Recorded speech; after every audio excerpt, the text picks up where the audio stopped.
ವೀಕ್ಷಕರ ನಮಸ್ಕಾರ. ನಾನು ನಿಮ್ಮ ಯುವರಾಜ್ ಗೌಡ ಮಿರ್ಜಿ ಮಾತಾಡ್ತಾ ಇರೋದು. ಕಾಂಗ್ರೆಸ್ನಲ್ಲಿ ಮತ್ತೊಂದು ಬಿರುಕು ಸಂಚಲನ ಸೃಷ್ಟಿಯಾಗಿದೆ. ಈ ಕಡೆ ಸತೀಶ್ ಜಾರಕಿಹೊಳಿ ಒಂದು ಪ್ಲಾನ್ ಅನ್ನು ಮಾಡ್ಕೊಂಡಿದ್ದಾರೆ. ಈ ಪ್ಲಾನ್ಗೆ ಡಿಕೆ ಶಿವಕುಮಾರ್ ತನ್ನ ಅಸ್ತಿತ್ವವನ್ನೇ ಕಳೆದುಕೊಳ್ಳುವ ಲೆಕ್ಕಾಚಾರಕ್ಕೆ ಬಂದಿದ್ದಾರೆ.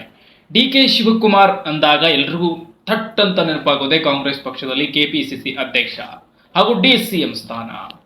ಈ ಡಿಸಿಎಂ ಡಿಕೆ ಶಿವಕುಮಾರ್ಗೆ ಈಗ ಆ ಒಂದು ಕೂರ್ಚಿ ಇದೆಯಲ್ಲ, ಕೆಪಿಸಿಸಿ ಅಧ್ಯಕ್ಷ ಸ್ಥಾನದ ಕೂರ್ಚಿ, ಆ ಕೂರ್ಚಿ ಮೇಲೆ ಈ ಕಡೆ ಜಾರಕಿಹೊಳಿ, ಸತೀಶ್ ಜಾರಕಿಹೊಳಿ ಕಣ್ಣಿದೆ. ಹೇಗಾದ್ರೂ ಮಾಡಿ ಕೆಪಿಸಿಸಿ ಅಧ್ಯಕ್ಷ ಸ್ಥಾನ ತಗೋಬೇಕು ಕೈಮುಷ್ಟಿಯಲ್ಲಿ ಅಂತ. ಇದು ಬರೀ ಸತೀಶ್ ಜಾರಕಿಹೊಳಿ ಮಾತ್ರ ಪ್ಲಾನ್ ಅಲ್ಲ. ಈ ಕಡೆ ಮಧ್ಯದಲ್ಲಿ ಸತೀಶ್ ಜಾರಕಿಹೊಳಿಯ ಸಹೋದರ ರಮೇಶ್ ಜಾರಕಿಹೊಳಿಯ ಕಣ್ಣು ಕೂಡ ಹೌದು. ರಮೇಶ್ ಜಾರಕಿಹೊಳಿ ಹಿಂದೆ ಒಂದು ಮಾತನ್ನ ಹೇಳಿದ್ರು, ಡಿ ಕೆ ಶಿವಕುಮಾರ್ ಮತ್ತೆ ಬೇರೆ ಯಾರೇ ಇರಲಿ, ನನ್ನ ಸ್ವಂತ ತಮ್ಮ ಮಾತ್ರ ಒಂದು ಸಿಎಂ ಸ್ಥಾನದಲ್ಲಿರಬೇಕು, ಇಲ್ಲ ಡಿ ಸಿ ಎಂ ಸ್ಥಾನದಲ್ಲಿರಬೇಕು, ನಾನು ಡಿ ಕೆ ಶಿವಕುಮಾರನ್ನು ಒಪ್ಪೋದಿಲ್ಲ ಅಂತ ರಮೇಶ್ ಜಾರಕಿಹೊಳಿ ಹಿಂದೆ ಹೇಳಿರುವಂತ ಹೇಳಿಕೆ ಇದೆ. ಡಿ ಕೆ ಶಿವಕುಮಾರ್ ಕಡೆಯಿಂದ ಹೇಗಾದ್ರೂ ಮಾಡಿ ಕೆಪಿಸಿಸಿ ಸ್ಥಾನದ ಅಧ್ಯಕ್ಷವನ್ನ ತಾನು ತಗೊಳ್ಬೇಕು ಅಂತ ಸತೀಶ್ ಜಾರಕಿಹೊಳಿ ಈಗೊಂದು ಮೆಗಾ ಪ್ಲಾನ್ ಮಾಡಿದ್ದಾರೆ. ಸೊ ಆ ಪ್ಲಾನ್ ಹೇಗಿದೆ, ಆ ಪ್ಲಾನ್ ಯಾವ್ಯಾವ ರೀತಿ ಮಾಡ್ಕೊಂಡಿದ್ದಾರೆ ಅನ್ನುವಂಥದ್ದನ್ನ ಕಂಪ್ಲೀಟ್ ಆಗಿ ನಿಮ್ಮ ಮುಂದೆ ನಾನು ತಿಳಿಸ್ತಾ ಹೋಗ್ತೀನಿ. ಡಿ ಕೆ ಶಿವಕುಮಾರ್ ಸಿಎಂ ಸ್ಥಾನದ ಗದ್ದುಗೆ ಇರಬೇಕು, ಸಿಎಂ ಸ್ಥಾನವನ್ನ ಪಡ್ಕೊಳ್ಬೇಕು ಅಂತ ಹರಸಾಹಸ ಪಟ್ಟಿದ್ದೇನು ಸತ್ಯ, ಅಥವಾ ಪ್ರಯತ್ನ ಪಟ್ಟಿದ್ದೇನು ಸತ್ಯ. ಆದ್ರೆ ಅದು ವಿಫಲವಾಯಿತು, ಇನ್ನೂ ಕೂಡ ವಿಫಲದಲ್ಲೇ ಇದೆ. ಸೊ ಈ ವಿಫಲದಲ್ಲಿರ್ತಕ್ಕಂತಹ ಈ ಒಂದು ವಿಚಾರದಲ್ಲೇ ಡಿ ಕೆ ಶಿವಕುಮಾರ್ ಸಿಕ್ಕಾಪಟ್ಟೆ ಬೇಸತ್ತು ಹೋಗಿದ್ದಾರೆ. ಪ್ರತಿ ವೇದಿಕೆಯ ಮೇಲೂ ಕೂಡ ಅವರನ್ನ ನೋಡ್ತಾ ಇದ್ರೆ ಒಂಥರ ಮೊದಲಿನಂತೆ ಅವರಿರೋದಿಲ್ಲ, ಅಥವಾ ಮೊದಲಿನಂತ ಅವರ ಮಾತುಗಳಿಲ್ಲ, ಮೊದಲಿನ ರೀತಿ ನಡತೆ ಇಲ್ಲ. ಯಾಕಂದ್ರೆ ಪೂರ್ಣವಾಗಿ ಬೇಸತ್ತು ಹೋಗಿದ್ದಾರೆ. ಅವ್ರೇನೋ ತಿಳ್ಕೊಂಡಿದ್ರು 2021 ವರ್ಷದಲ್ಲಿ ಮುಖ್ಯಮಂತ್ರಿ ಆಗಿರ್ತೀನಿ, ಸೊ ನನ್ನದೊಂದು ಏನೋ ಇರುತ್ತೆ ಅಂತ ಅವ್ರು ಏನೇನೋ ಆಸೆಗಳನ್ನ ಇಟ್ಕೊಂಡಿದ್ರು ಅನ್ಸುತ್ತೆ. ಅದ್ಯಾವುದು ನಡೀಲಿಲ್ಲ ಕಾಂಗ್ರೆಸ್ ಪಕ್ಷದಲ್ಲಿ. ಸೊ ಅವರಿಗೆ ಬೇಸರ ಅಂತೂ ಖಂಡಿತ ಇದ್ದೇ ಇದೆ. ಸೊ ಆ ಬೇಸರದಲ್ಲೇ ಡಿ ಕೆ ಶಿವಕುಮಾರ್ ಬೇಸತ್ತು ಹೋಗಿರುವಂತ ವಿಚಾರದಲ್ಲೇ ಮತ್ತೊಂದು ಶಾಕ್ ಕೊಡ್ಲಿಕ್ಕೆ ಈ ಸತೀಶ್ ಜಾರಕಿಹೊಳಿ ತನ್ನ ಪ್ಲಾನ್ ಅನ್ನ ರೆಡಿ ಮಾಡ್ಕೊಂಡಿದ್ದಾರೆ. ಅದು ಯಾವ ಪ್ಲಾನ್ ಅಪ್ಪ ಅಂತಂದ್ರೆ ಡಿ ಸಿ ಎಂ ಸ್ಥಾನ ಮತ್ತು ಕೆಪಿಸಿಸಿ ಅಧ್ಯಕ್ಷ ಸ್ಥಾನ. ಕೆಪಿಸಿಸಿ ಕುರ್ಚಿ ಮೇಲೆ ಈ ಸತೀಶ್ ಜಾರಕಿಹೊಳಿ ಅವರ ಕಣ್ಣಿದೆ. ಏನೇನು ಮಾಡ್ಲಿಕ್ಕೆ ಹೊರಟಿದ್ದಾರೆ, ಮುಂದೆ ಏನೇನು ನಡೀಬಹುದು ಅನ್ನುವಂಥದ್ದನ್ನ. ಯಾಕೆ ಕೆಪಿಸಿಸಿ ಸ್ಥಾನದ ಅಧ್ಯಕ್ಷ ಸ್ಥಾನದ ಮೇಲೆ ಅವರು ಕಣ್ಣಿಟ್ಟಿದ್ದಾರೆ, ಅಥವಾ ಡಿ ಸಿ ಎಂ ಸ್ಥಾನದ ಮೇಲೆ ಕಣ್ಣುಗಳನ್ನ ಇಟ್ಟಿದ್ದಾರೆ ಅಂತ ಕೇಳಿದ್ರೆ, ನೋಡಿ, ಕೆಪಿಸಿಸಿ ಸ್ಥಾನ ಅಂದಾಗ ಅದರದೇ ಆದಂತ ದೊಡ್ಡ ಮಹತ್ವ ಇದೆ.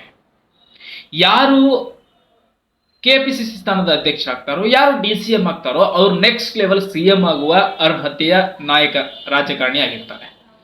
ಸೊ ಈಗ ಸಿದ್ದರಾಮಯ್ಯರ ನಂತರದಲ್ಲಿ ಡಿ ಕೆ ಶಿವಕುಮಾರ್, ಯಾಕಂದ್ರೆ ಕೆಪಿಸಿಸಿ ಅಧ್ಯಕ್ಷ, ಡಿ ಸಿ ಎಂ, ಸೊ ಇದೆಲ್ಲವೂ ಕೂಡ ಪವರ್ ಇರೋದು ಡಿ ಕೆ ಶಿವಕುಮಾರ್ಗೆ. ಸಿದ್ದರಾಮಯ್ಯರ ನಂತರದಲ್ಲಿ ಡಿ ಕೆ ಶಿವಕುಮಾರ್ ಸಿಎಂ ಆಗುವ ಲಕ್ಷಣಗಳು ಕಾಣುತ್ತಾ ಇರುವ ಕಾರಣಗಳಿಂದ ಸತೀಶ್ ಜಾರಕಿಹೊಳಿ, ರಮೇಶ್ ಜಾರಕಿಹೊಳಿ ಸೇರ್ಕೊಂಡು ಪ್ರಯತ್ನ ಪಡ್ತಾ ಇದ್ದಾರೆ. ಏನು, ಹೇಗಾದ್ರೂ ಮಾಡಿ ಡಿ ಕೆ ಶಿವಕುಮಾರ್ ಅವರನ್ನ ಎತ್ತಂಗಡಿ ಮಾಡೋದು. ಎತ್ತಂಗಡಿ ಅಂದ್ರೆ ಯಾವ ರೀತಿ, ಕೂರ್ಚಿಯಿಂದ ಕೆಳಗಿಳಿಸೋದು, ಕೆಪಿಸಿಸಿ ಸ್ಥಾನದ ಅಧ್ಯಕ್ಷ ಸ್ಥಾನದಿಂದ ಕೆಳಗಿಳಿಸೋದು. ಈ ಒಂದು ಪಟ್ಟು ಹಿಡ್ಕೊಂಡು ಕೂತಿದ್ದಾರೆ. ಇದಕ್ಕೆ ಮೆಗಾ ಪ್ಲಾನ್ ಅನ್ನು ಕೂಡ ಮಾಡಿದ್ದಾರೆ. 3 ಬಾರಿ ಕಾಂಗ್ರೆಸ್ನ ಹೈಕಮಾಂಡ್ ಅನ್ನ ಮೀಟ್ ಮಾಡಿದ್ದಾರೆ.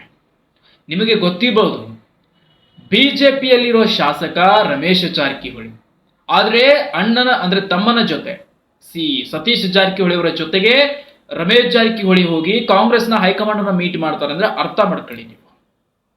ನೋಡಿ, ರಮೇಶ್ ಜಾರಕಿಹೊಳಿ ಯಾರು, ಬಿಜೆಪಿಯ ಶಾಸಕ ಅಥವಾ ಬಿಜೆಪಿಯ ಒಬ್ಬ ಅಭ್ಯರ್ಥಿ. ಇವರು ಹೋಗಿ ಕಾಂಗ್ರೆಸ್ ಹೈಕಮಾಂಡ್ ಅನ್ನು ಭೇಟಿ ಮಾಡೋದು ಅಥವಾ ಕಾಂಗ್ರೆಸ್ನ ಜೊತೆ ಚರ್ಚೆ ಮಾಡೋದು ಅಂದಾಗ ನೀವೇ ಹೇಳಿ, ಇದು ಯಾವ ಹಂತಕ್ಕೆ ಹೋಗಿ ತಲುಪ್ತಾ ಇದೆ, ಅಥವಾ ಯಾವ ರೀತಿ ಉಚ್ಚಾರಗಳಾಗ್ತಾ ಇದೆ, ಇಲ್ಲಿ ಯಾವ ರೀತಿ ಒಂದು ಪ್ಲಾನಿಂಗ್ ಅನ್ನ ಮಾಡಲಾಗ್ತಾ ಇದೆ ಅನ್ನುವಂಥದ್ದು. ಈಗ ಸತೀಶ್ ಜಾರಕಿಹೊಳಿ ಒಂದ್ ಕಡೆ ಮುಖ್ಯಮಂತ್ರಿ ಅಥವಾ ಯಾರಾದ್ರೂ ಘೋಷಣೆ ಕೂಗಿದ್ರೆ ಅವ್ರು ಹೇಳ್ತಾರೆ, ನಾನು ಇಲ್ಲದಾಗ ಕೂಗಿ ಅಂತ. ಅಂದ್ರೆ ನಾನು ಇಲ್ಲದ ಸಮಯದಲ್ಲಿ ಕೂಗಿ, ನಾನು ಇದ್ದಾಗ ಕೂಗಬೇಡಿ ಅಂತ ಹೇಳ್ತಾರೆ. ಇದರ ಅರ್ಥಗಳು, ಭಾವನೆಗಳು ಬಹಳಷ್ಟಿದೆ.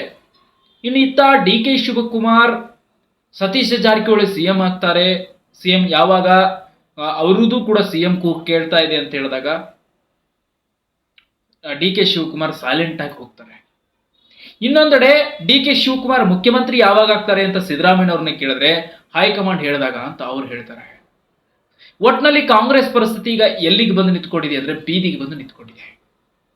ಎಲ್ಲರೂ ಮಾತಾಡ್ತಾರೆ ಕಾಂಗ್ರೆಸ್ನಲ್ಲಿ ಎಲ್ಲವೂ ಸರಿ ಇದೆ ಅಂತ. ವೇದಿಕೆಗಳ ಮೇಲೆ ಮಾತ್ರ ಸರಿ ಇದೆ, ನೋಡೋದಕ್ಕೆ ಮಾಧ್ಯಮಗಳಲ್ಲಿ ಮಾತ್ರ ಸರಿಯಾಗಿ ಕಾಣಿಸ್ತಾ ಇದೆ, ಕುತ್ಕೊಳ್ಳೋದಕ್ಕೆ ಮಾತ್ರ ಎಲ್ಲರೂ ಕೂಡಿ ಸರಿಯಾಗಿ ಕುತ್ಕೊಳ್ತಾ ಇದ್ದಾರೆ. ವಿನಃ ಅಲ್ಲಿ ಸಾಕಷ್ಟು ಭಿನ್ನಾಭಿಪ್ರಾಯಗಳು ಬಹಳ ಇದೆ ಕಾಂಗ್ರೆಸ್ನಲ್ಲಿ. ಸಾರಿ. ಸೊ ಬಿಜೆಪಿ ಕಾಂಗ್ರೆಸ್ ಅಂತ ಎರಡು ನಾವು ಒಂದು ಲೆಕ್ಕಾಚಾರ ತೆಗೆದು ನೋಡಿದಾಗ ಬಿಜೆಪಿಯಲ್ಲಿರ್ತಕ್ಕಂಥ ಶಾಸಕರು ಯಾವ ರೀತಿ ಅಂದ್ರೆ, ಸೊ ಏನಿರುತ್ತೋ ಅದನ್ನ ಮಾತಾಡಿ ಬಡ ಬಡ ಕ್ಲಿಯರ್ ಮಾಡ್ಕೊತಾರೆ. ಹಾಗಾಗಿ ಬಿಜೆಪಿಯಲ್ಲಿ ಎಲ್ಲವೂ ಸರಿ ಇಲ್ಲ ಅಂತಾನು ತೋರಿಸ್ಬಿಡ್ತಾರೆ, ಎಲ್ಲವೂ ಚೆನ್ನಾಗಿದೆ ಅಂತಾನು ತೋರಿಸ್ತಾರೆ. ಆದ್ರೆ ಕಾಂಗ್ರೆಸ್ನಲ್ಲಿ ಹಂಗಲ್ಲ. ಕಾಂಗ್ರೆಸ್ನಲ್ಲಿ ಇವ್ರದೊಂದು ಪದ್ಧತಿ ಇದೆ.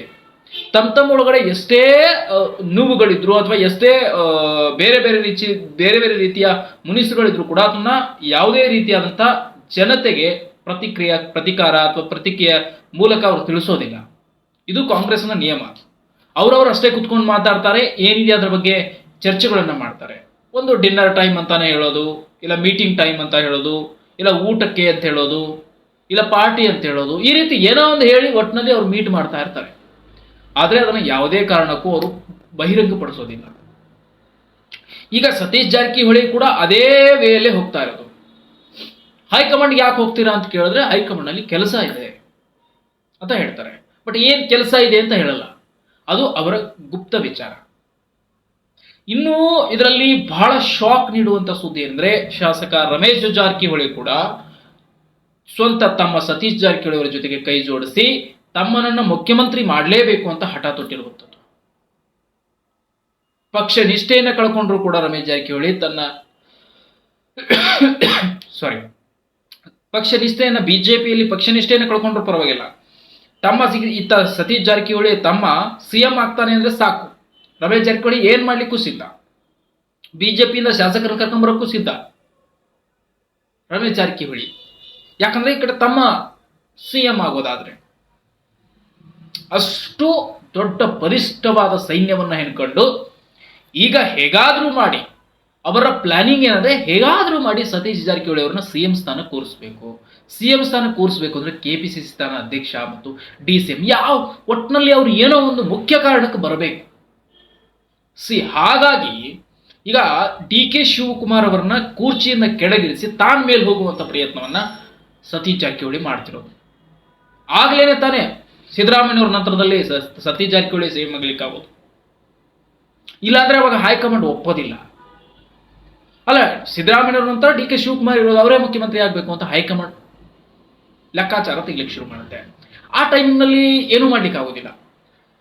ಸೊ ಹಾಗಾಗಿ ಒಂದು ಪ್ಲಾನ್ ಮಾಡ್ಕೊಳ್ತಾ ಇದ್ದಾರೆ, ಹೇಗಾದ್ರೂ ಮಾಡಿ ಡಿ.ಕೆ. ಶಿವಕುಮಾರ್ ಅವರ ಕುರ್ಚಿ, ಕೆಪಿಸಿಸಿ ಸ್ಥಾನದ ಅಧ್ಯಕ್ಷ ಸ್ಥಾನ ಅಥವಾ ಡಿಸಿಎಂ ಕಿತ್ತು ತಗೊಂಡು ಅದರ ಮೇಲೆ ಕುತ್ಕೊಳ್ಬೇಕು, ಅದು ನಂದು ಅಂತ ಸತೀಶ್ ಜಾರಕಿಹೊಳಿ ಒಂಥರ ಸಿಕ್ಕಾವತ್ತದಂಗೆ ಅವರೆಲ್ಲ ಕಡೆಯೂ ಪ್ಲಾನಿಂಗ್ ಅನ್ನ ಮಾಡಿಕೊಳ್ತಾ ಇದ್ದಾರೆ. ಈಗ ನಿಮ್ಗೆ ಹೇಳ್ತೀನಿ, 2022ರಲ್ಲಿ ಸತೀಶ್ ಜಾರಕಿಹೊಳಿ ಕೆಪಿಸಿಸಿ ಸ್ಥಾನದ ಮೇಲೆ ಕಣ್ಣು ಹಾಕಿದ್ರು, ಬಹಳ ಬಹಿರಂಗವಾಗಿ ಕಣ್ಣು ಹಾಕಿದ್ರು. ಆ ಟೈಮಿಂಗ್ನಲ್ಲಿ ಎಲ್ಲವೂ ಚೆನ್ನಾಗಿರಲಿಲ್ಲ, ಸುಮ್ಮನೆ ಆಗ್ಬೇಕಂತ ಕಾಲ ಬಂತು, ಸುಮ್ಮನೆ ಆಗ್ಬಿಟ್ರು.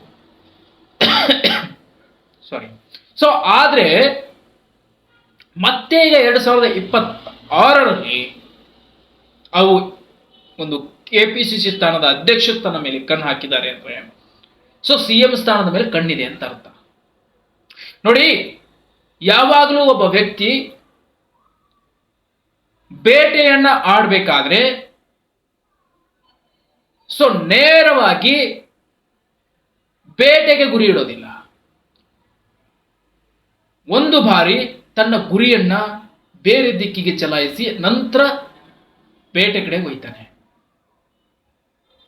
ಯಾಕಂದ್ರೆ ಅದರ ಸಮೀಪ ಬರಬೇಕು ಅಂತ,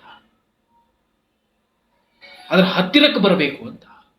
ಈಗ ಡಿ.ಕೆ. ಶಿವಕುಮಾರ್ ಕಡೆ ಬಾಣವನ್ನ ಗುರಿ ಇಟ್ರೆ ಅದು ನೇರವಾಗಿ ಮುಖ್ಯಮಂತ್ರಿ ಸ್ಥಾನಕ್ಕೆ ಹೋಗುತ್ತೆ ಸತೀಶ್ ಜಾರಕಿಹೊಳಿ ಅವರ ಬಾಣ.